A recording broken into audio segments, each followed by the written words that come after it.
Биылғы көктем мезгілі ұзаққа дейін көптің есінен кетпейтіні белгілі. Еліміздің көптеген аймақтары суға кетіп, тұрғын үйлер мен әлеуметтік нысандарды жарамсыз етті. Облысымыздың аудандарында да осындай жағдайлар орын алған еді. Олардың қатарында Бөрлі ауданында бар. Үйлеріне су кіріп, зардап шеккен аудан тұрғындарының алдағы жағдайлары не болмақ? Жергілікті билік өкілдері тасқынның себеп салдары мен алдағы жылдары атқару тиіс жұмыстарды баяндап өтті. Ағымдағы жылдың қаңтар айында аудандағы төтенше жағдайлардың алдын алу мақсатымен кезекті комиссия отырысы болды. Сол кезекті отырысында тиісті хаттамалық тапсырмалар берді құзыретті жаңағы мемлекеттік бөлімдерге. Соның салдарынан қар шығару уақытылы жұмыстары көктемгі тасқынның алдын алу мақсатында. Дегенмен де сындар айтады, Қызылтал ауылының тұрғындары жылда ауылда айналып өтетін арық болатын, сол қар тазаланбады деп. Ол өз басында болдым. Аудан әкімінің орынбасары ретінде БМС және сырласу компанияларынан арнайы техника алып, 32 тонналық шантуй деген бульдозер алып, сол арналардың бәрі түгел тазартылған болатын.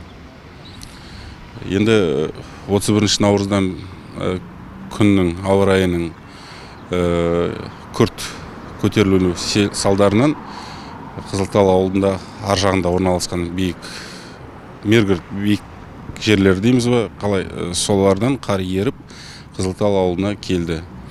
Қызылтал ауылының ішінен екі бөлік жерден өтті. Біріншісі строительный 2, строительный 3 бетонка арқылы.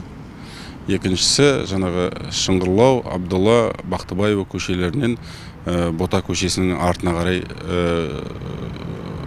қатты тұрмыстық қалдықтар сақтайтын полигонның жанымен, поликлиникамен Шыңғырлау өзеніне қарай арнасына түсті. Енді жалпы осы шығын былтыр білесіз 17 көше Қызылтал ауылында асфальтталған болатын.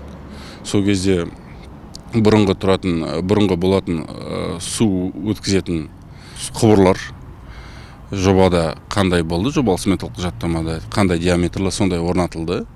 Дегенмен де ерген қардың мөлшері көп болуына байланысты сол су құбырлары, су өткізетін құбырлар өз жұмысын тиісті деңгейде атқармаған салдарынан аудандық төтенше жағдай комиссиясының шешімімен Қызылталдағы 5 көшеде 9 жерден асфальтты бұзу шешім қабылданды.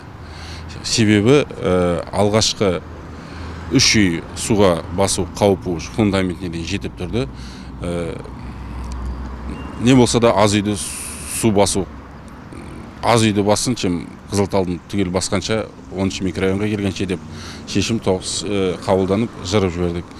Жалпы еліміз бойынша суға кеткен жандарға мемлекет тарапынан және де ерікті жастар, кәсіпкерлер де өз қолдауларын білдіріп жатыр.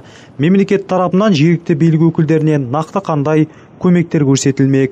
14 үй су кірген, оның 12-сіне бүгінгі жағдайда 50 айлық есептік көрсеткіште көмек көрсетілді, ақшасы төленді.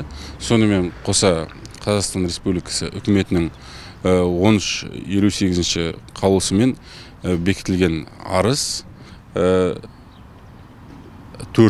меншік иегері хабарласты. Ол жерде 1358 қаулысында, үкіметтің қаулысында арыздың формасы бекітілген, тіркелетін журналдың формасы бекітілген, арыздар тіркейтін.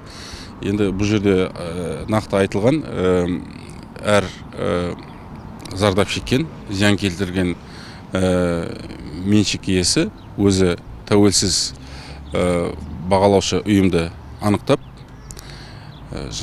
біздің комиссиямен, аудандағы комиссиямен бірге меншікті аралап, жаңағы ұйым, тәуелсіз ұйым, бағалаушы ұйым өзінің есебін береді. Соң комиссияда шешілетін болады.